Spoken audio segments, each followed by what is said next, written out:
Bonjour et bienvenue, ravi de vous retrouver dans votre émission Brise d'été. Ce matin, alors avec nous, nous aurons Samira Hadjamar qui nous parlera de poètes et de poésie du 16e au 20e siècle. Elle nous fera découvrir quelques grands poètes. Nous aurons aussi Yazid Ait Mahiddin, lui s'intéressera... Bonjour Yazid, lui s'intéressera aux sources et aux points d'eau que nous trouvons dans Alger et même un petit peu au dehors. Et nous aurons Kherdin, voilà, Khaldoun, j'y arrive. Donc Kherdin, lui, nous parlera de son exposition 10 Art. Il nous dira tout sur cette expo. Et nous continuerons donc avec un alpiniste, Nassim Hcheichi. Lui, il nous parlera de sa passion qui est l'alpinisme. Et bien entendu, on commence toujours en musique avec une chanson, Yanes. Alors, Jartli. Voilà. Je vous laisse apprécier, on revient juste après.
Vous avez apprécié et j'ai le plaisir donc d'abord de recevoir Samira Hadjamar. Bonjour Samira. Bonjour Mariam. Comment vas-tu? Bonjour à tous.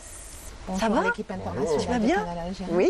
Alors attends, je continue. Bonjour Yazid. Bonjour, ça va? Comment tu vas? Ça se passe bien? Très bien, alhamdoulilah. Alhamdoulilah, ravi de te recevoir. C'est le zéphyr matinal. C'est le zéphyr matinal. Non, c'est la brise d'Algérie de la mer. Oui, c'est le zéphyr pour entamer la poésie. J'aime bien, c'est poétique. En plus, les propos sont poétiques ce matin. Oui, exactement. Donc entre Yazid et Samira, et il y a toi aussi, Khéro. Bonjour. Une bonne composante de Canal Algérie. Exactement. C'est bien de se retrouver entre collègues comme ça. Il faut savoir que ça nous arrive très souvent quand on se retrouve dans les bureaux de Canal Algérie. Il y a toujours une bonne ambiance. Alors ce matin, on la partage avec vous, puisque nous sommes tous là. Et nous allons commencer par toi, Samira. Comme Yazid si bien le dit si bien et maîtrise très très bien la poésie algérienne qui a traversé les siècles, qui a marqué le patrimoine musical algérien. Au XVIe siècle, on a eu Ben Khlouf, l'Akhdar Ben Khlouf, l'Ekhl l'Akhdar Ben Khlouf. Sidi l'Akhdar Ben Khlouf ou Shaylillah. Voilà, c'est ça. Heureusement le Saint-Patron, oui. L'Ekhl, pourquoi? Moi, c'est la preuve aujourd'hui. C'est oui, quoi le khel, en fait, c'était à l'époque pour les mauvais œils, donc il fallait l'appeler. Sa maman. Oui, c'était courant. Pour éloigner ça. Oui, elle Pour a eu éloigner un le songe, mauvais œil, elle a fait un rêve. Et Non, puis... le rêve, c'est pour le vert. Ok. Voilà, le vert, la couleur de l'espoir, mais aussi parce que quand elle était enceinte donc de l'Ekhel, elle a rêvé qu'il portait une ceinture verte parée de pièces d'or. Donc elle a cru que c'était un signe et donc elle l'a appelé l'Akhdar. Voilà, sinon c'est quelqu'un qui a beaucoup marqué la musique algérienne. La musique est précisément le melhoun, la poésie. Voilà, donc tu me regardes comme ça, je m'attends à... En fait, c'est pas la musique, c'est la poésie. La poésie. C'était un poète barde, en fait, du melhoun. Non, quand je dis musique, parce que pour la plupart, la musique algérienne s'est inspirée du melhoun, de la qasida. Bien sûr, ils ont interprété le melhoun. Et d'ailleurs, certains chercheurs ont considéré que ça relevait que c'était un élément de la littérature universelle. Pour te dire, le melhoun, c'est de la poésie dialectale. Ce n'est pas de la poésie avec de l'arabe classique, voilà, littéraire. Il est propre à l'Algérie. Et d'ailleurs, il devrait être inscrit au patrimoine Absolument, mondial. oui, Voilà, bien sûr. Puisqu'il est juste algérien et on devrait le conserver. C'est une problématique d'ailleurs qui se pose pour la poésie algérienne. C'est un patrimoine immatériel, c'est quelque chose qui date depuis des siècles, ça traverse les siècles, mais il y a toujours un risque de déperdition. Donc on peut oublier. C'est parti de l'oralité. Les gens ont appris de bouche à oreille et ça s'est transmis. Et pour la plupart, c'est le cas. Hein. Donc, Ben Khlouf, aussi incroyable que cela puisse paraître, a vécu 125 ans. Je ne sais pas si c'est possible ou c'est de l'imagination. Oui, bien avant les gens vivaient... Ah oui. Oui, il y avait des centenaires, il y avait des... Oui, bien sûr. Parce alors, 125 ans le régime alimentaire, tout ça, il était dans une retraite, etc. Et tout ça, bien sûr. C'est très possible. C'est quelqu'un qui était, on va dire, pauvre, qui n'avait pas trop les moyens. C'est quelqu'un qui, toute sa vie, a rêvé d'aller au pèlerinage, mais il n'a pas pu y aller. Donc, qu'est-ce qu'il a fait? Il a loué, on va dire, à 80% de sa vie, il a loué le prophète, alayhi salatu wassalam, et Dieu. Donc, lui, il dit, il a même fait une chanson, enfin, une poésie à ce titre-là. Oui, tu voulais intervenir. Non, deux célèbres poésies, en fait, le Khazina al-Kibira ou le Khazina al-Saghira, qui ont été... interprété par Hadj Mohamed Lanqa, par Amr Zahi, par Qoubi, par tous les grands chanteurs du Chabi algérien. Donc, oui. Du patrimoine bien sûr, classique il a chanté le Khazina al-Kibira ou le Khazina al-Saghira. C'est l'une des merveilles du melhoun, en fait. Donc, il aurait rêvé du prophète, que le prophète serait venu dans ses rêves 99 fois. C'est incroyable, je ne sais pas si c'est des rêves prémonitoires, c'est ça. Prémonitoires. Et d'ailleurs, en même temps, quand on passe sa vie à invoquer le prophète et Dieu, j'imagine que... On est dans cette bulle, on est dans cette dimension. Surtout je pense, ya Mohamed, ay Sidi, sallallahu alayhi wa sallam. Et cette poésie, en fait, c'est toutes les entités vivantes. Il décrit la mer, il décrit le poisson, il décrit l'abeille. Même l'oiseau, et par excellence, c'est le pigeon ramier. En fait, on le retrouve beaucoup dans la poésie, on va dire algérienne ou arabo-algérienne, je vais dire. Pourquoi? Parce que tous se déplacent, ils sont en mouvement et tous aussi rêvent, pour la plupart. Hein. Donc même si au départ, ils ont une vie pas très, on va dire... classique, ils vont louer le reste de leur vie jusqu'à leur mort, ils vont louer le prophète et Dieu, c'est pour certains des laudateurs et donc ils rêvent de pèlerinage, d'aller à la Mecque, c'était on va dire un rêve ultime ou un objectif. En fait, le Khazina al-Kibira, le Khazina al-Saghira, quand on écoute ce poème, il y a ce dévouement, toutes ces entités vivantes de l'abeille, il dit Shahda Fouq Shahda, il parle des fonds marins et tout ce cosmos, toute leur vie, toute cette vie du cosmos est dédiée à la divinité, est dédiée à l'absolu. Oui. En fait, c'est très très mystique, c'est des métaphores qui louent en fait cette divinité. Moi, quand j'écoute cette poésie, d'ailleurs j'ai posté 2 poèmes de 2 chants de Hadj Mohamed Lanqa, le Khazina al-Kibira et le Khazina al-Saghira, pour Muharram, c'était un moment de grande dévotion en fait. Il y a une épaisseur dans les textes. Il y a, Absolument. C'est une sorte absolument. d'adulation du Tout-Puissant et ça, c'est. Absolument. absolument. Alors, pour Ben Khlouf, il a participé à une bataille. C'est une bataille qui a eu lieu vers 1558. C'était contre les Espagnols. C'est la bataille Mazagran. Mezgran, oui. Mezgran, voilà. oui. Et on a été gagné, blessé. bien sûr. Non. Ah oui, il a été blessé été au bras, blessé. effectivement. Ouais, On est voyons. Mais on a gagné. Les Espagnols, à l'époque, qui étaient une puissance quand même, ont perdu plus de 11 000 soldats, dont un roi, je crois. Voilà. Et donc, tout ça pour dire, il a repris, en fait, plus tard, il en a fait une poésie qui a été chantée. Voilà. Même les grands chanteurs bédouins de la chanson bédouine, Oui. donc de tous les grands maîtres, Cheikh Hamada, Cheikh Djeli Oui, Tadles, oui. ont également interprété toute cette poésie de Sidi El-Khadr Ben Khlouf. Absolument. Pas que d'ailleurs. Et donc, on a Ben Msaïeb. Lui, il est au XVIIIe siècle. Voilà. Un peu dans le temps. Exactement. Il est considéré comme l'un des plus grands interprètes, enfin un compositeur pour le Hawzi. En tout cas, sa poésie est utilisée dans le Hawzi. Il a fait l'école coranique quand il était jeune. Il était tisserand, mais il était surtout passionné de Melhoun et il s'inspirait beaucoup de Sidi El-Khadr Ben Khlouf. Voilà. Il a eu, il travaillait justement quand il était tisserand, il a eu un amour, il est tombé en amour Oh, il a pour commencé Aïcha. par le Gharami, bien sûr. Il a commencé par cet amour, par cette poésie un peu de tout ce qui est poésie de l'amour, en fait. Oui, alors son De la vie histoire. terrestre. Ben oui. Ah non, il est mais tombé un amour amoureux d'une réel femme, de et puis Aïcha, elle voilà, s'appelle oui. Aïcha. Voilà, c'était la fille du patron, là où il travaillait, donc dans l'atelier où il travaillait. Son histoire me rappelle un peu l'histoire de Saïd et de Hizia. Donc, En fait, pratiquement tous les poètes du Melhoun ont eu cette... Enfin, tous les êtres humains, en fait. mais surtout Ils dans ont la eu- geste bah oui, arabe. c'est humain. Il y Bien a eu cette entendu, flamme, ils heureusement. ont eu... À un moment donné, ils sont tombés amoureux, ils ont décrit ça, ils l'ont dit, ils l'ont chanté sur les toits. Et Sauf puis, que les parents n'étaient pas très d'accord. Donc son patron, le kiffait, ma fille, moi, le Le rang patron. social Bah, peut-être aussi, c'est toujours un peu Voilà, comme ça. donc il est parti porter plainte, le père. Donc il a été un peu malmené, il a dû quitter son travail. Mais en même temps, il y a eu la femme on va dire du roi de l'époque, du caïd, voilà, qui est tombée, elle, amoureuse du poète, donc Msaïb ou Ibn Msaïb. Ben Msaïb ou Ibn Msaïb pour Khero, parce qu'il a pris Je voulais tout cette à l'heure en précision, off. ce détail. Ouais. d'importance, Bah oui, oui. avec un B à la fin. Voilà. Et son histoire d'amour, comment elle s'est Son bien histoire. finie Alors, avec Hicham Mekash, il ne s'est pas marié, ils ne se sont pas revus, il l'a aimé, il l'a oublié. Comme toute histoire d'amour, il a- au Oui, final. oui, Ah, ça a du ah, mal à c'est- dire. interdit. Ouais. Oui. Il y a toujours du chagrin. العشق الممنوع. Pardon, je m'excuse.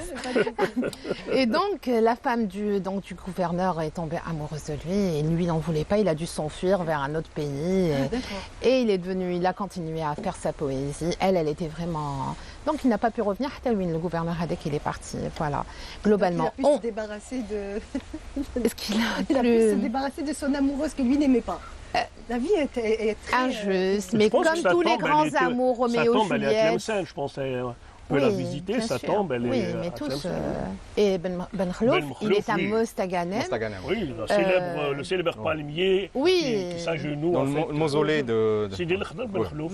Que personne n'a jamais réussi à détruire. curiosité, Avec le palmier, il est très solide. Ouais. Moi que j'ai visité, ça Ouais, fait ouais. 2 ans, j'ai fait un vœu et alhamdoulilah. Alhamdoulilah, oui. Voilà. Le vœu concrétisé. T'as Bah allumé- oui. Alhamdulillah, alhamdulillah, alhamdulillah. Est-ce que tu as allumé des bougies, que tu as mis le henna et Bah oui. tous ces rites Bah, et puis le Khazna el-Kbira, le poème, il est sur les murs de ce mausolée. On peut apprécier et lire ce poème. Est-ce que c'est une forme d'invocation du Tout-Puissant? C'est ça? Est-ce que c'est ça? Absolument, d'accord. Bien sûr, absolument. bien sûr, c'est toujours, La tradition soufie, elle est ancrée Oui. Dans l'ésotérique, dans le- Oui. Elle est Et il ancrée est dans allé- le terreau algérien. Ouais. Dans le... Ben Msaïb, il est allé justement à l'école de Tlemcen, de Sidi Boumediene. Aide-moi, Yazid, aide-moi. Sidi Boumediene Chouaïb, oui. Sidi Boumediene. Oui, Sidi Oui, Boumediene voilà. Chouaïb. Donc Al-Raout, c'était une grande Al-Raout. école. Exactement. C'était une grande école qui attirait d'ailleurs des étudiants, des apprenants de partout. Et Ibn Saïb est allé là-bas pour recevoir une formation. Aussi, il s'inspirait parce qu'il est devenu soufi à la fin vers la cinquantaine, on va dire. Il a complètement chanté. Si avant, c'était de la poésie talachère, c'est ça, Oui, des la amoureux. poésie, C'est Razel. après, il passe à autre chose. Lui aussi devient un soufi. Il devient un laudateur. Il devient un poète du Panagérique. Oui. voilà, du panagérique. Voilà, sinon on en a un que tout le monde connaît bien, c'est Simhand Oumhand. Lui, c'est le poète donc kabyle, on peut le dire, tamazight. Oui. C'est le poète de l'errance. C'est quelqu'un qui a toute sa vie, bien sûr, il vivait dans des isolés, on va dire que c'est un poète marginal. Pour moi, marginal est un mot trop dur.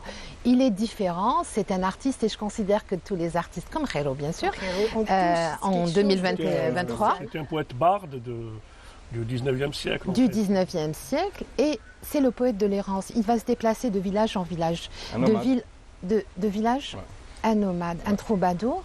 Il va chanter l'exil, il va chanter l'amour, il va chanter, on est en pleine colonisation, donc il va chanter les misères infligées, subies par la colonisation, entre autres la faim, les batailles, la guerre, la colonisation. Il va se déplacer. L'exil. Il chante la préoccupation du La moment femme de la aussi. société, oui. La femme, Ouais. La femme aussi. toujours la femme. Ah oui, il y a chanté toujours. La femme. Oui, il a chanté la femme. Parce que quand tu dis de la poésie, forcément tu dis de l'amour et Oui, c'est le souffle féminin du verbe en fait. c'est la muse, c'est l'inspiration. Oui. Il y a la femme et il y a Dieu. Il y a Dieu et il y a la femme, bien Ouais. sûr. La plupart des poètes, c'est comme ça. Ça commence Ouais, par ça- la femme et ça. Ça rappelle un peu. On finit par, Enfin, tu dis des choses soufis de Ibn Arabi en fait. Oui. Oui, absolument. Dans les chatons de sagesse, il invoque un peu cet aspect de la féminité en Oui. fait, le souffle féminin enfin qui donne vie, comme la femme qui donne vie, comme Maryam alayhi salam Salam. qui donne vie. Donc tout ça, on le retrouve dans l'essence de l'esprit Soufi. akbarien de Ibn Arabi. Et dans ce cas-là, moi je te citerai parce que femme poétesse, il n'y en a pas beaucoup dans l'histoire. Et à cette époque, c'est Rabia al-Adawiya qui, elle, a voué toute sa vie, toute sa vie. tout son amour, l'objet unique et ultime de son amour, à Dieu. Elle s'est jamais mariée, elle s'est. Il y a des femmes toute sa poétesses, vie, mais oui. à l'époque, à l'époque, Elles sont les moins connues. Je trouve qu'elles sont traditions, moins médiatisées. l'archaïsme, à l'époque, ne laissaient pas les femmes paraître. C'est Oui. comme les femmes peintres. Il y avait des femmes peintres. Oui. Même les traditions de l'Europe un peu très traditionnelles et archaïques ne laissaient. D'ailleurs, Elle n'avait en Georges fait Sand aucune en est place, un oui. exemple. Donc, Oui. voilà. Une place, oui, dans le. Voilà. Et Dans beaucoup beaucoup de d'ailleurs domaines. se sont déguisés, que ce soit dans la littérature universelle arabe ou occidentale, et beaucoup se sont transformés en hommes ou ont pris des pseudonymes d'hommes pour pouvoir Oui, exister. absolument. Voilà.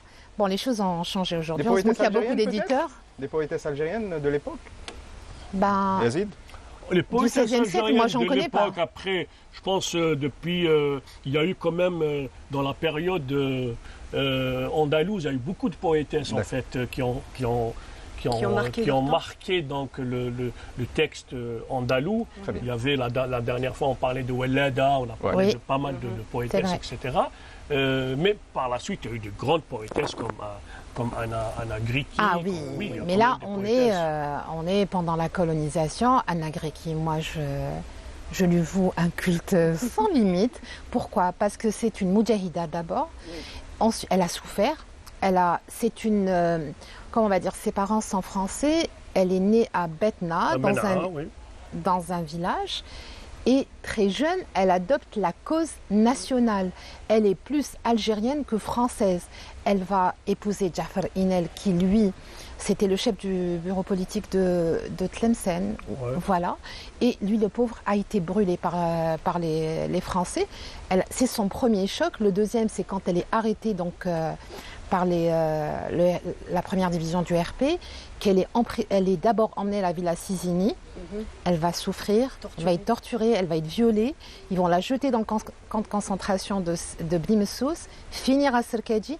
Et pour terminer, elle va être expatriée, elle va perdre la nationalité algérienne, elle se retrouve apatride. Elle revient en Tunisie et c'est là où elle écrit pour moi l'un des plus beaux poèmes qui ont été écrits sur Alger. C'est Alger, capitale, c'est Algérie, capitale Alger. Voilà, c'est le plus beau. C'est beau, hein? Voilà. Oui. Elle, je l'aime c'est beaucoup. beau. Je trouve qu'on lui a... C'est un hymne à l'Algérie éternelle. Elle a aimé l'Algérie de toutes ses forces. C'est une femme qui a souffert, mais qui n'a jamais rien dit. Elle a écrit. Elle a été emprisonnée en même temps, en 1957, en même temps que Jamila Bouhired, Jamila Boubacha. Elle était dans le quartier des condamnés à mort. Voilà, jusqu'elle a été expatriée. Elle a été enseignante à l'émir Abdelkader. Elle a enseigné. Elle est rentrée... Elle était très discrète, voilà, Anna Greki.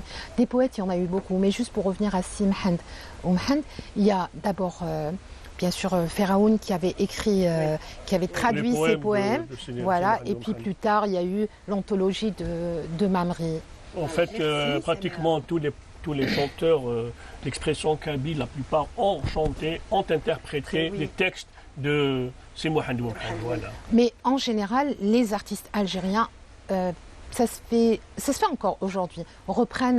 Puisent dans le melhoun, puisent dans le patrimoine poétique algérien. Yazid, l'intention n'était pas d'écrire pour que ces textes soient repris par des chanteurs ou... Non, à la base, non. En fait, lui, c'était quelqu'un qui avait le verbe, donc il était là à dire dans les marchés, à dire dans les fêtes, à dire des poèmes comme ça. Il était quelqu'un qui improvisait. Il ne répétait pas ses poèmes, en fait. Il y avait des joutes entre des poètes, en fait. Il y avait des joutes aussi entre des poètes. Et lui, il trouvait toujours le mot, mais il ne répétait pas.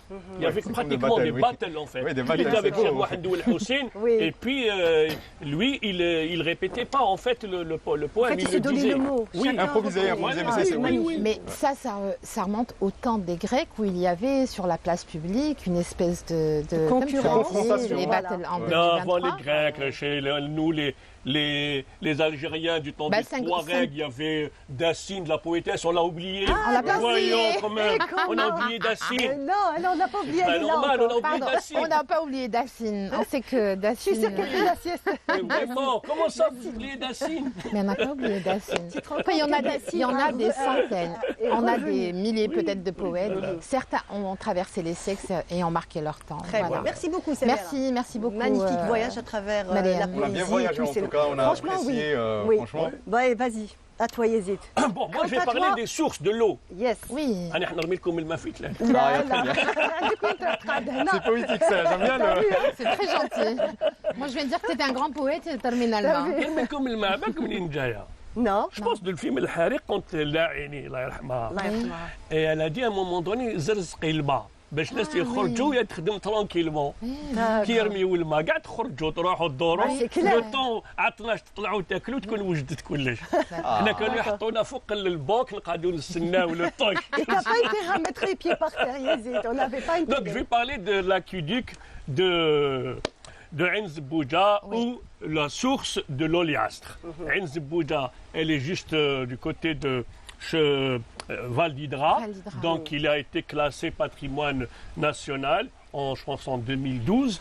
Et cet aqueduc remonte, je pense, à 1619. Il est ottoman, en fait. Oui. Voilà, je pense qu'il y avait quand même, à chaque fois, il y a toujours des sites romains ou des sites phéniciens ou des sites de l'époque. Donc, ils suivent le même tracé. Il avait 12 km, je pense il avait 12 km. Et puis, il y a un grand monsieur à l'époque, Ma'allem Osta Moussa. La dernière fois, j'ai dit Osta Ali, mais c'est Osta Moussa et son fils. Ils sont venus avec la dernière vague des Morisques qui ont trouvé refuge, qui ont été refuge en Algérie et à la Casbah. Donc ce Ma'allem, il a réussi en fait à régler le problème de la pénurie d'eau à Alger, je pense en 1619. Donc lui, il a avec son fils, ces deux Andalous qui sont venus donc avec la deuxième vague, donc de 1614 à 1619, il y a eu cette deuxième vague des Moriscos, donc des Morisques. Et qu'est-ce qu'il a fait? Ils ont capter l'eau de Ain el-Karma, de Dil Ibrahim et de Ben Aknoun. Donc toute cette nappe d'eau qui existe de ce côté-là, ils l'ont capté pour y aller vers El Biar, vers Betraria, et puis retrouver le Tagara et descendre donc vers la Kasbah. Oued Lekhal, Yazid, non. Oued Lekhal, je ne sais pas. Moi, je sais qu'il y a une source. Je pense qu'il y a beaucoup de... Mais il y en avait une qui descendait de Bouzrea jusqu'à Al-Hamma. Et donc, ça puisqu'il passe par l'aqueduc de Télémni aussi. Oui, mais il y a beaucoup. Moi, je parle de l'aqueduc de Ain Zebouja. Il y a l'aqueduc de Télémni, il y a l'aqueduc d'Al-Hamma, il y a donc de Bouzrea. Il y a le Oued Mrasil en fait. Il y a Oued Mrasil, donc il passe aussi par Oued Mrasil et c'est là il va rejoindre tous ces points d'eau pour servir en fait la Kasbah, le vieil Alger. Donc voilà en fait ce qu'a fait ce grand architecte andalou, Ousta Moussa, avec son fils. C'est en fait tout ce qu'ils ont fait les Andalous quand ils sont arrivés après la chute de Grenade en 1542. Donc je pense que Alger est gorgé d'eau. Oui. Pratiquement, on trouve des sources partout. Oui. La Kasbah, il y a Ain Mzouqa, il y a Ain Shabana, il y a Zoujayoun, il y a Ain de Sidi Mohamed Shrif, il y a l'Ain de Sidi sur la haute Kasbah, c'est Mzouqa, du côté de Sidi Ramdan, et puis même à l'intérieur de Dar Sultan, il y a aussi des puits, et puis il y a le puits d'El Biar, le puits on connaît, le puits le puits du côté d'El Biar aussi, il y a un grand puits. D'où l'appellation El Biar, c'est les puits. Oui, j'ai été une fois faire un reportage sur les puits d'El Biar. Et puis, finalement, j'ai fait tous les puits dans les villas, etc. Et j'ai trouvé Et puis, quelqu'un m'a dit que j'ai trouvé du pétrole, en fait. Sérieusement. Et finalement, c'était pas du pétrole, c'était quelqu'un dont il avait une conduite, et cette conduite, en fait, il y avait... Non, c'est pas des eaux usées, c'était en fait, c'était une station de mécanique, etc. C'était pratiquement des huiles, en fait. De lubrification, oui, de lubrification. Finalement, il a réussi à régler ça, et il a réglé ça, il a retrouvé son eau propre par la suite. Tu te souviens, Yazid, on était une fois ensemble au niveau du musée Bardot, à l'intérieur du jardin du musée Bardot. Oui. En fait, le côté qui... Le bassin, dans le Diwan. Voilà, exactement. Il y a encore une source, parce que je ne sais pas si... Oui, mais vraiment une source qui coule. En fait, il y a des sources partout. Bir Khadem, ils ont le Bir Khadem. Il y a aussi Johnson, en fait, le Moulad Draïs, qui a construit carrément un puits du côté de Birman Draïs. Et donc, je pense qu'il y a des puits et des sources d'eau. Sebala aussi, c'est Sebala. L'aqueduc de Tirsain. Oui, l'aqueduc de Tirsain. Donc, il y a eu des partout. Dernièrement, quand j'étais gamin, je partais vers l'Aouina. On avait dans notre quartier, à Ben Aknoun, ce qu'on appelait l'Aouina. Je pensais que l'Aouina, c'est bon, il n'y a plus d'eau. Elle s'est arrêtée. Mais finalement, j'étais, alhamdoulilah, mazal el-mafia. C'est une nappe. Elle donne encore. Oui, c'est une source. C'est une source qui existe toujours. Au milieu de bâtiments, etc. Oui, les sources. Les sources. Donc, jusqu'à présent. Et puis, on a oublié la source d'El-Hamma. C'est le point de chute de tous les voyageurs. Tous ceux qui viennent sur Alger doivent prendre déjà les chevaux pour abreuver les chevaux, etc. Et puis il y avait aussi ceux qui s'arrêtaient pour boire de l'eau, pour désaltérer, etc. Voilà. Pour continuer le voyage jusqu'à pour ce qui est un peu insolite ou étrange, c'est que dans certaines boutiques, et notamment vers la fin de la rue El-Harbi Ben Mehdi, dans certaines boutiques ou arrière-boutiques, on a de l'eau qui sort des murs. Donc qu'est-ce qu'ils font les commerçants? Il y en a une particulièrement à la fin de la rue El-Harbi Ben Mehdi. Il faut nous donner l'adresse. Oui, c'est très spécial. Donc dans son arrière-boutique, il a construit une espèce de bassin parce qu'il y a de l'eau qui sort du mur depuis avant la colonisation. Oui, Alger, c'est une nappe d'eau. Il n'y a pas eu d'études. C'est une nappe d'eau. Et c'est de l'eau que l'on peut boire. C'est une nappe gorgée d'eau d'ailleurs. Voilà. Et puis on a un savoir-faire. Par exemple, d'ailleurs, c'est des métiers qui ont été classés, les mesureurs de l'eau du côté de Timimoun. Oui, exact. Par rapport par la distribution de l'eau, au Fogara. Au Fogara, le génie de... Le génie, en fait. de penser à ça. C'est carrément des maîtres, avec On un est revenu à ça savoir-faire, maintenant, à cause de la sécheresse dans le monde. Et le puis goût la d'à-côte. ville de Touja, à qui aujourd'hui est prête endeuillée par ce qui s'est passé par rapport aux incendies. Oui. Puis une pensée à tous ceux qui nous ont Ouais. quittés, là, Ouais. et puis Touja aussi, il y a la maison de l'eau, à Kham Nouamen, il y a le musée de l'eau. Oui, exactement. Et grâce au savoir-faire des anciens, des anciens autochtones. habitants, des autochtones de Touja, ils ont relié l'eau aussi à Saladey, à Béjaïa. Béjaïa. Donc c'est aussi un génie dans le domaine de cette l'hydrologie. ingéniosité, Oui. oui. Et puis on peut terminer sur le film de Tahar Hannash, Les plongeurs du désert, où l'on voit comment il creusait les puits. Et là, le grand Momo a interprété d'une manière magistrale ce rôle de ceux qui creusaient, qui arrivaient à donner de l'eau dans le désert, en fait. C'est pour ça que Tahar Hannash a intitulé son film Les plongeurs du désert. Voilà. Wassalamu alaykum. Merci beaucoup, Yazid. Quel voyage! On va laisser parler un peu Khéro, non, c'est pas la peine. Non.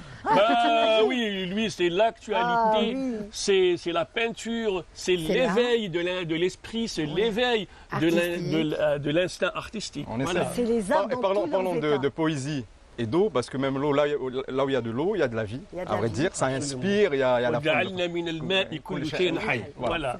Et donc pour chuter et dire que voilà, il y avait quand même pendant tout le mois de juillet une exposition d'art contemporain qui a réuni 10 artistes.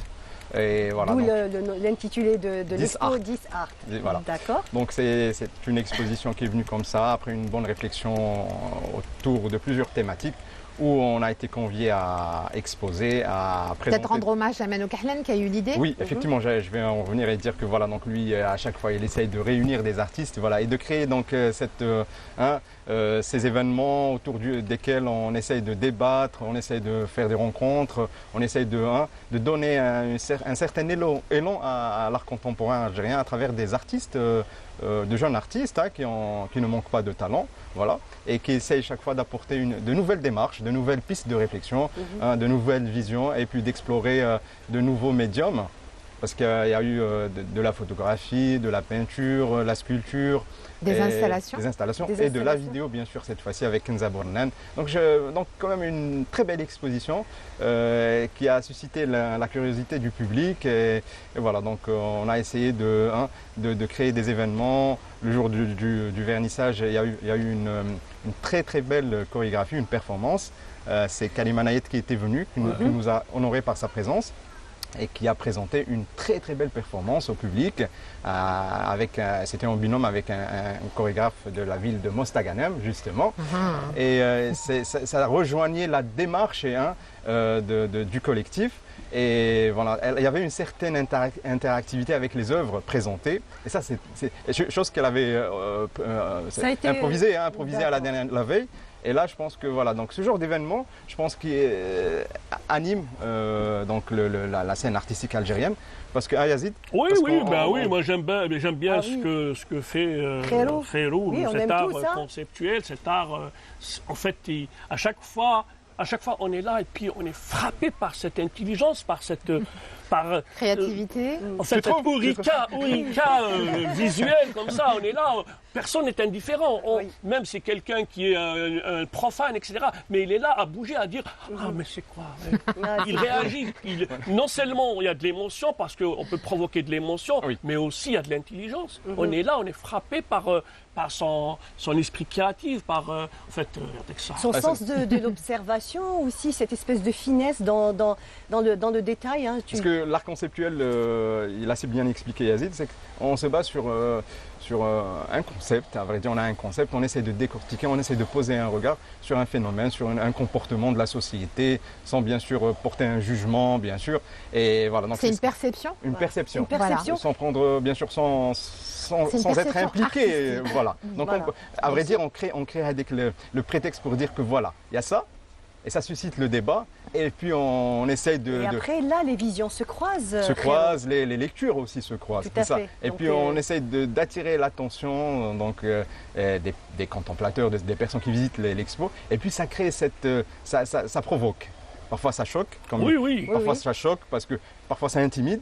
Parce que c'est le but. Et puis ça, on se lance dans un débat, on essaye de comprendre le phénomène, on essaye de... Mais le but est là, Héros, c'est de susciter on va dire, une réflexion. Une ou réflexion, même, par exemple, surtout. même si on peut ne pas être Surtout d'accord ne ou pas pas rester apprécier. indifférent à une. Oui, c'est bien tout. sûr.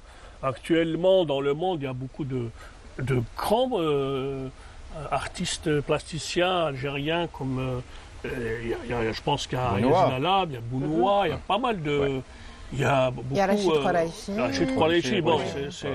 c'est un patron, Rachid Rachid Koraïchi, c'est une institution. Oui, c'est une Puis, institution. Et aujourd'hui, Yazid, pour revenir à Bayer Allah Yarhama, Bayer Hamidine, oui. il y a un retour vers l'art naïf. Et puis aujourd'hui, il faut savoir qu'on enseigne sa démarche dans les Dans les plus grandes grandes écoles facultés d'art et tout, aux États-Unis et tout. On essaie Elle de qui était comprendre totalement autodidacte. autodidacte et Ouais. puis sa sensibilité qui a bouleversé beaucoup d'artistes. Donc Ouais. Picasso, bien évidemment, c'est classique, donc on le sait, on connaît que Picasso. voilà. Oui, André Breton, Masson. Masson. Ah Comment- tiens, pour revenir au Mais, poète oui. Jean Sénac aussi, puisque Oui, lui oui. a beaucoup aidé Bayard. Oui, Oui, d'autres artistes. le Boakel.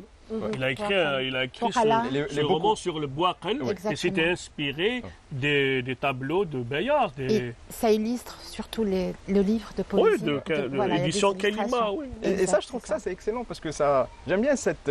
On ne le fait pas exprès parce qu'un poète écrit son poème, écrit son texte. Après, on a un artiste visuel, plasticien, essaye de s'inspirer. Et quand il y a des collaborations comme ça, imprévues, ça donne quelque chose d'extraordinaire. Oui, Moi, je ça voulais donne parler une aussi mer- de des Abd Smed, qui est aussi l'un des grands artistes plasticiens, qui a, je pense, qu'il expose à New York, à Paris, à Oui. Berlin, partout. Et lui, il a fait l'école supérieure des beaux-arts. Ouais. Oui. Et aujourd'hui, quand on voit un travail qu'il a fait, par exemple, sur Picasso, Ouais. parce qu'il y avait un hommage à Picasso, je pense au Centre Georges Pompidou. Picasso Et- qui est venu en Algérie, qui Oui, a oui, séjourné ici. À la Villa Abdel Taïf, il a Oui, fait la oui. résidence. Donc, Ouais. ouais, Oui. Frérot, Et- est-ce qu'on va d'abord découvrir quelques images de Ben oui. l'exposition? volontiers. Oh, je vous amène avec moi, on va découvrir quelques images de l'expo et on revient juste après.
Voilà donc comme on a pu le voir ensemble, Khéro, on a pu découvrir quelques-unes de tes œuvres, donc de la peinture, des installations, des sculptures. Ouais.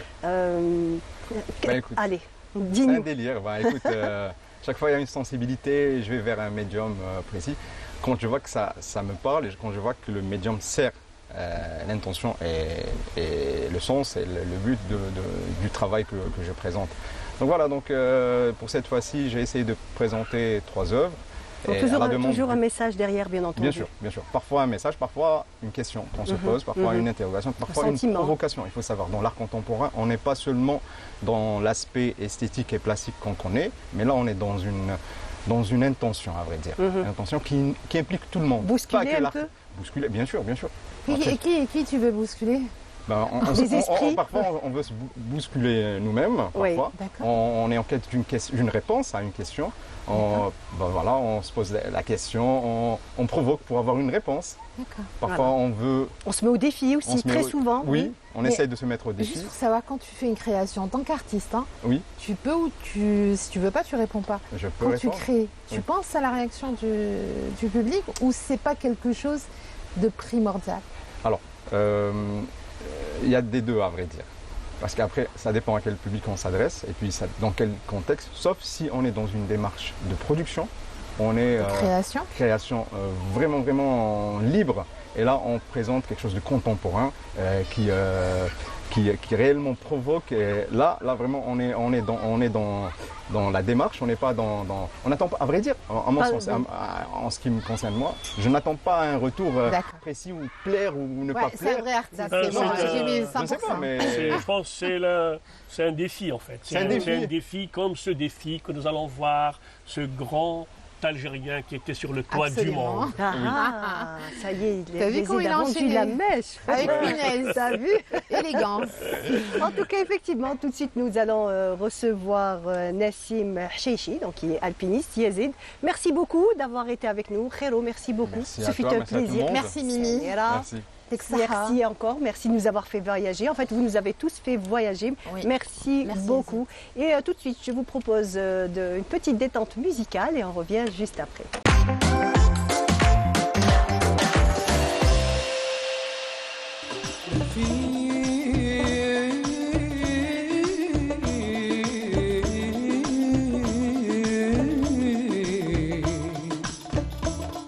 لهفي عمان ضامع الحباب وفات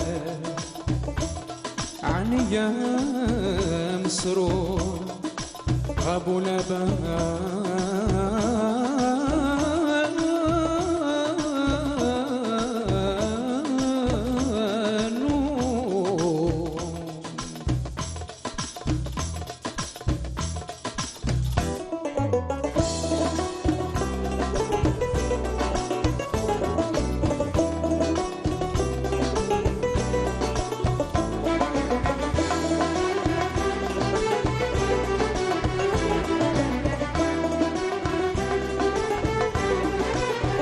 كيفاش ننسى بلاد الخير كيفاش يصبر قلبي تهنى كيفاش صوري جايز فقير وطني غالي الفنا كيفاش ننسى بلاد الخير كيفاش يصبر قلبي تهنى كيفاش صغري جايز فقير وطني غالي ما يفنى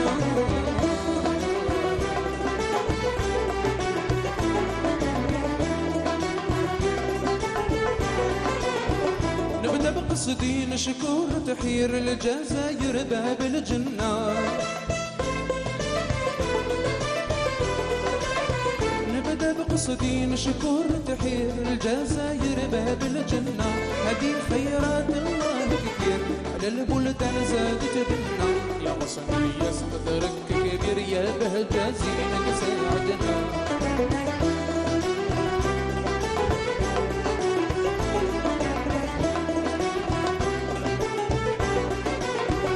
مساميها الحراش عشير في متيجة خضر سهرنا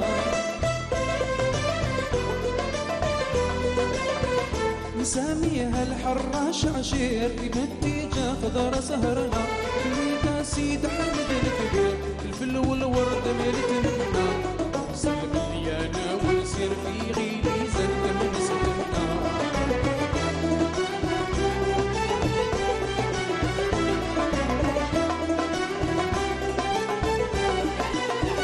مستغانم زين لبها المنير واللي قاصد ليها سألنا مستغانم زين لبها المنير واللي قاصد ليها سألنا حياة الغرب فيها تبصير وهرا عليا تقابلنا سيدي الهواري يا شاهر قصدنا ليك تعادنا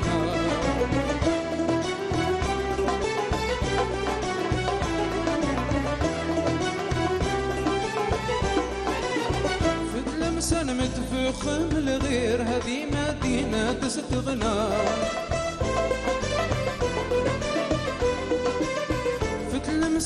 تفخم الغير هذه مدينة تستغنى قماش على الألوان حرير المسافر فيها غنى بلاد الدنيا لون الطير ولاص الباهي مجدنا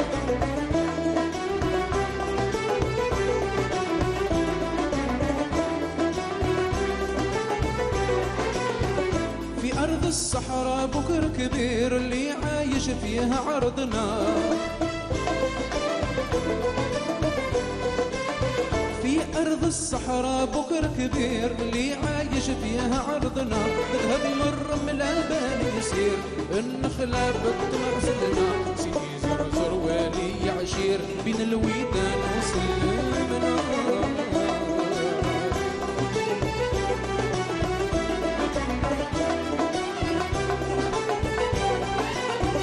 في عنابة بشارة وبشير شبان صغار خاطبنا في عنابة بشارة وبشير شبان صغار تخاطبنا الأمة بينت لك تحرير القدرة جات تعاشرنا نور باهي غصن المنير وفراق صحيب مفكرنا كيفاش ننسى بلاد الخير كيفاش يصبر قلبي يترنا كيفاش صوري جاي فقير وطني غالي يفنى بلاد الخير كيفاش يصبر قلبي يترنا كيفاش صوري جاي فقير وطني غالي يفنى كيفاش ننسى بلاد الخير كيفاش يصبر قلبي يترنا كيفاش صوري جاي فقير وطني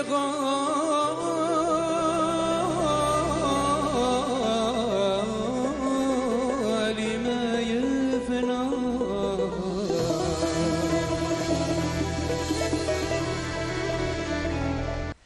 De retour sur notre plateau, Brise d'été continue et tout de suite du bord de la mer, je vous propose de prendre de l'altitude puisque j'ai le plaisir de recevoir Nassim Hcheichi. Bonjour, Bonjour. vous êtes alpiniste?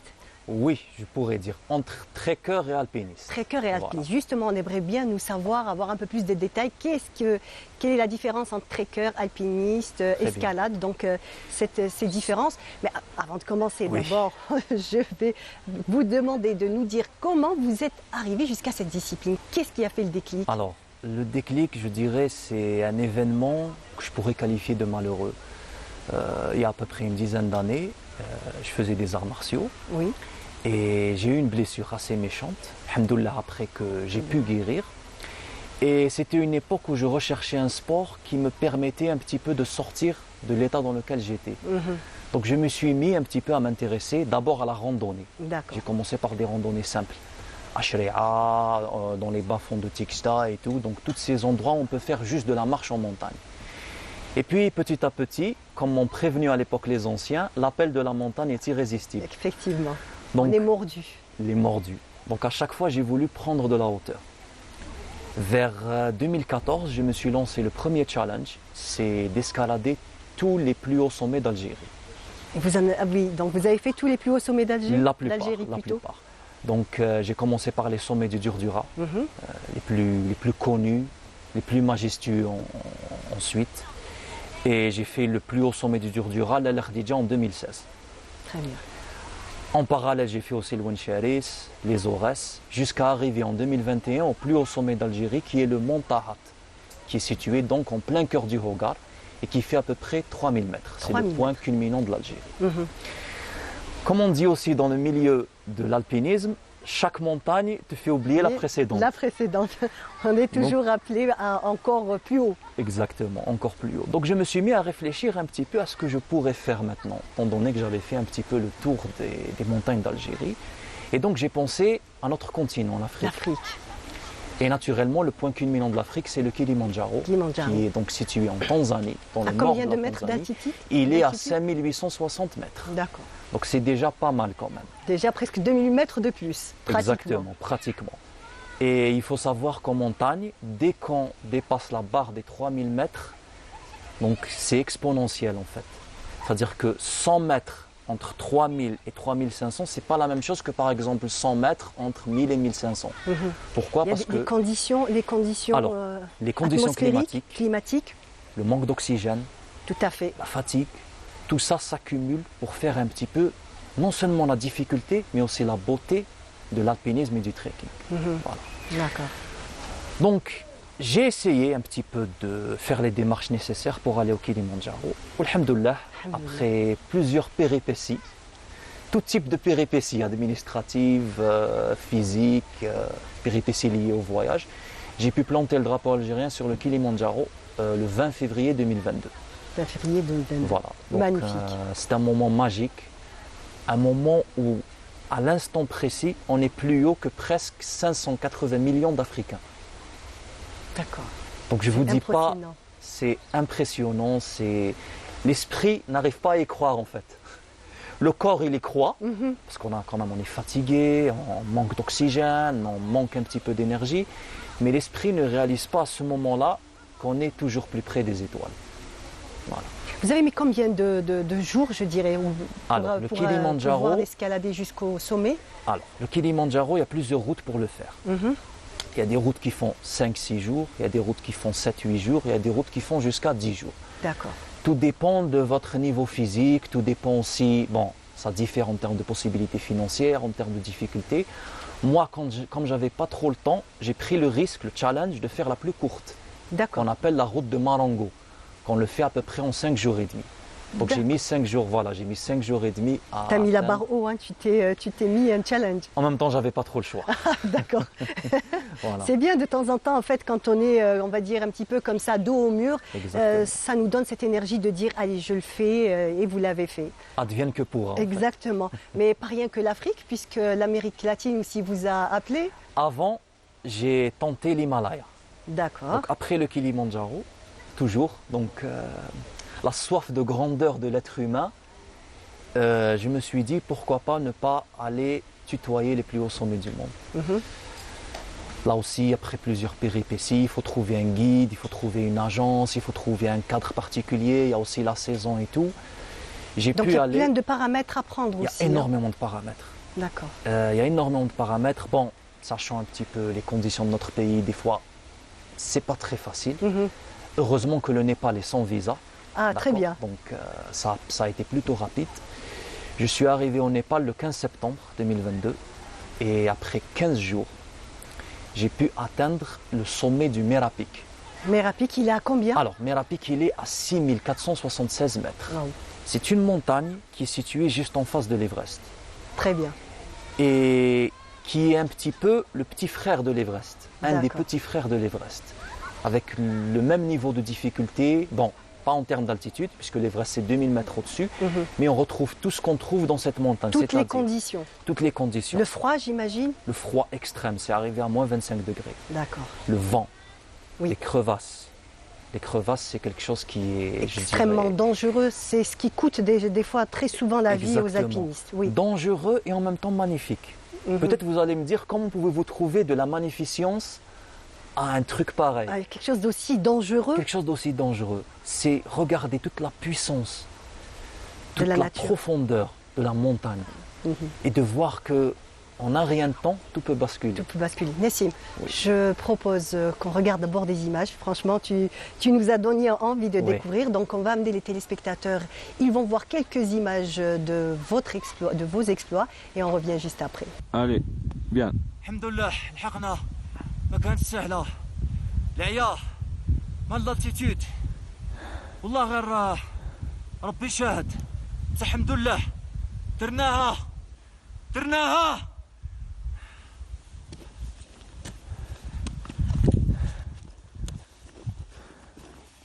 واي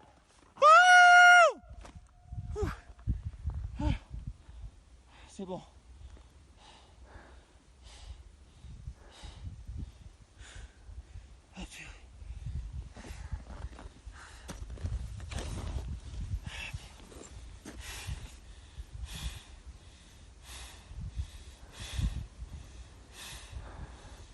C'est plus dur que la guerre, hein? Oui.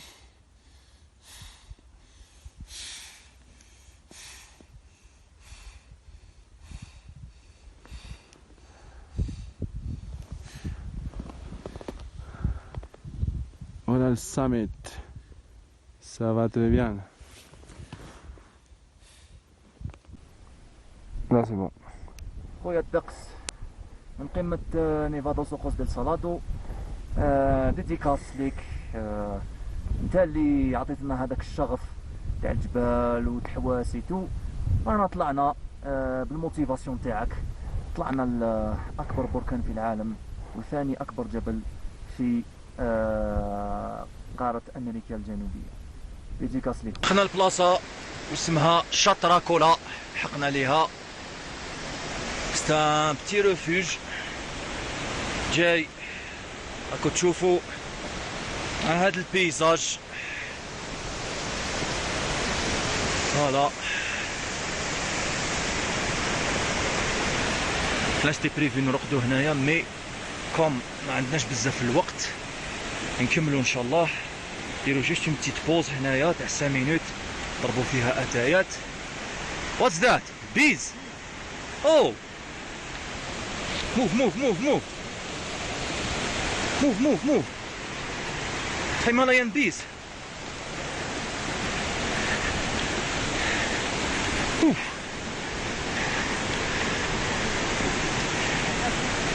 يا المحل تاع الهيمالايا هذوك الكبار هذوك جاينت بي. غادي نسمع فيهم. لازم نتسرسبوا.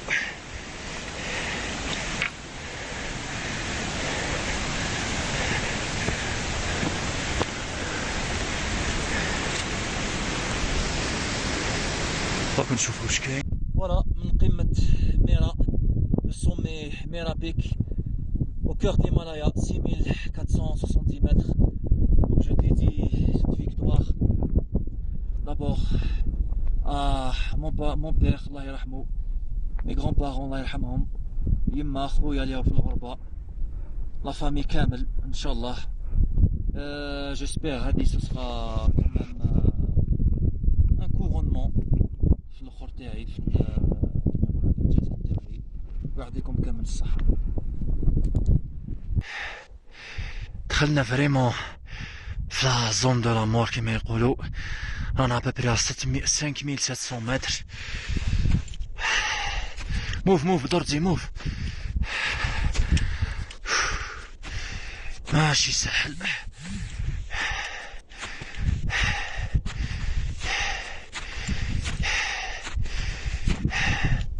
كتشوفوا هنايا غير الثلج كان والو.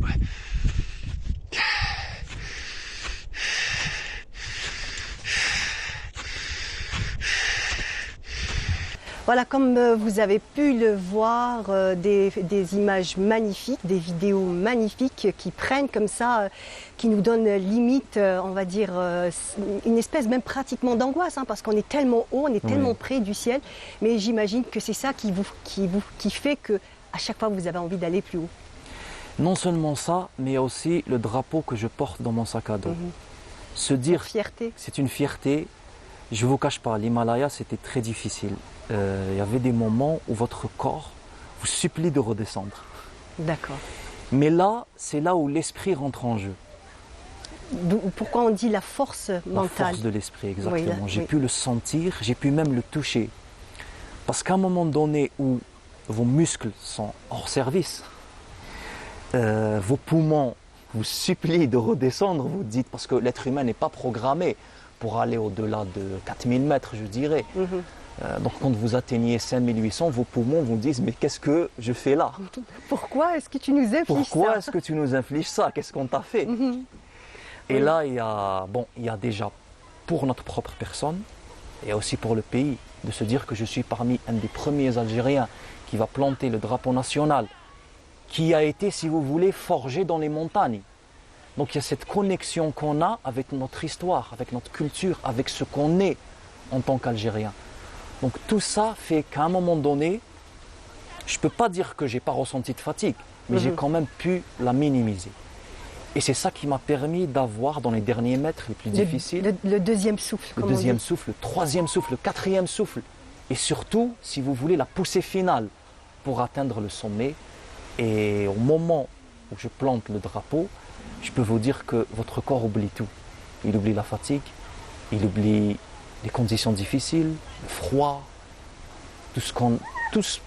En fait, il ne ressent plus rien. Il est dans ressent cette plus rien. extase. En Il est fait, dans l'extase fait que tout s'arrête. Toutes ces Exactement. douleurs, toute cette souffrance, hein, parce que c'est réellement de la souffrance, C'est que une vous souffrance. vous infligez, mais pour la bonne cause.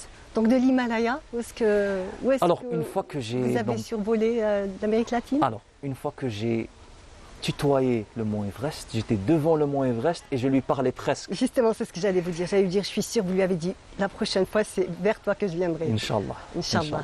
Donc j'ai dit, je le voyais, il faut savoir que le mont Everest, quand vous le voyez, c'est tellement impressionnant que vous y êtes bouche bée.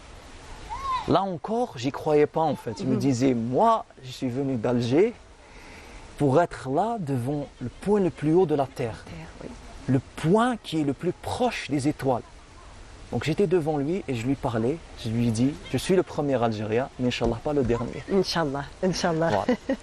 Donc l'Amérique latine Alors. aussi, ça a été une autre expérience? Voilà, exactement. Une fois que je suis revenu en Algérie, alhamdoulilah, à l'époque, j'ai vu quand même que, je dirais pas mon exploit, mais ma petite réalisation Oui, j'imagine qu'elle a a dû été un petit faire peu, voilà, a été médiatisée et tout. bien accueillie, Alhamdoulilah, enorgueillie aussi. alhamdoulilah, enorgueilli, non seulement par ma famille, mes proches, mais aussi par, si vous voulez, la communauté des sportifs algériens dans ce domaine. Toujours l'esprit de la soif d'aller plus haut m'a pris, mais je me suis retrouvé devant un mur presque infranchissable, pour reprendre les termes de l'escalade. C'était l'aspect financier. Il faut savoir que ce genre d'expédition coûte très cher. Très cher, effectivement. Et au bout d'un certain moment, on ne peut plus aller plus loin sans sponsor.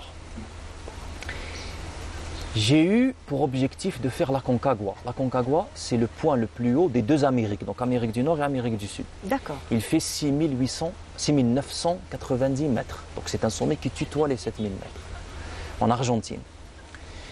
Il me fallait trouver un sponsor.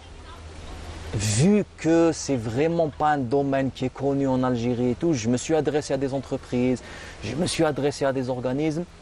Je n'ai pu l'avoir que très difficilement, au bout de presque 3 mois d'efforts. D'efforts et de négociations. Et de négociations. Il faut convaincre l'entreprise de ce qu'elle a gagné à travers ça. C'est ça. Il me restait le fameux écueil du visa. Malheureusement, à ma grande surprise, on ne m'a pas donné le visa pour l'Argentine, alors que j'avais tous les papiers en règle, que j'étais clairement, je leur avais montré clairement que j'y allais pour faire la Concagua. Je n'ai pas eu le visa. Ça a été une grosse déception en fait. Oui, j'imagine. Puisque c'est pas dire que j'ai pas pu. Donc je me suis confronté à la montagne, j'ai pas pu. Non, on m'a même pas donné l'occasion d'essayer de se mesurer Oui, à la c'est frustrant, Concagua. j'imagine. Oui. C'était très frustrant. Et franchement, ne pas aller pour une raison comme ça, pour moi, je l'ai assez mal pris. Comme on dit, Effectivement. au bout d'une semaine, j'ai tenté le Chili, le pays voisin. Parce qu'au Chili, il y a le deuxième plus haut sommet de l'Amérique, qui est le mont Nevados Ojos del Salado. Si vous voulez, grosso modo en espagnol, ça veut dire les yeux. Parce que c'est un cratère qui a des lacs qui sont comme des yeux. Donc Nevados Ojos del Salado, ça veut dire les yeux du cratère en fait. Et donc finalement, Alors. vous l'avez fait? J'ai eu mon visa à la dernière minute, juste avant Oui. le mois du Ramadan, 10 jours avant le mois du Ramadan, et c'était la durée qu'il m'a fallu pour escalader cette montagne, qui est, by the way, Oui. le plus haut volcan du monde. Très bien, Voilà. très bien. Ça a Franchement, été- vous avez de quoi être fier. Alhamdoulilah. Vraiment, vraiment, vous êtes une véritable fierté donc Merci d'endurance, beaucoup. de persévérance et Merci dire que on peut passer, par exemple, comme vous l'avez dit, franchement, c'est une belle histoire puisque vous faisiez les arts martiaux, vous êtes passé à une autre discipline et rien n'empêche quand on a cette envie, cette force de vouloir essayer. En fait, il ne faut jamais se laisser abattre. Il faut se dire que tant qu'il y a un souffle de vie, il y a de l'espoir. Eh ben, en tout cas, merci, ce fut un plaisir Merci, de vous plaisir recevoir partagé. et on vous souhaite le mont Everest, Inch'Allah. Inch'Allah. Bon, Donc- je profite de ce qui me reste pour lancer un petit appel. Bien sûr, bien entendu. Aux entreprises, aux organismes, à tout le monde en fait. Ceux qui peuvent sponsoriser ce genre d'activité, vous avez à y gagner. Bien sûr, nous avons à y gagner et le pays a beaucoup à gagner. Parce Tout à que fait. monter sur l'Everest, c'est un signe de puissance.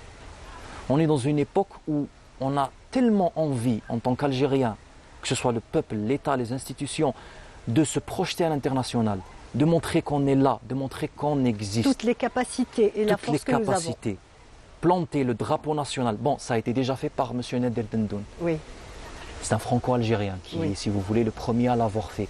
Mais le faire d'Algérie, ramener un drapeau, le planter sur le plus haut sommet du monde, c'est le plus bel hommage qu'on peut rendre à nos valeureux chouhada qui se sont battus à partir des montagnes.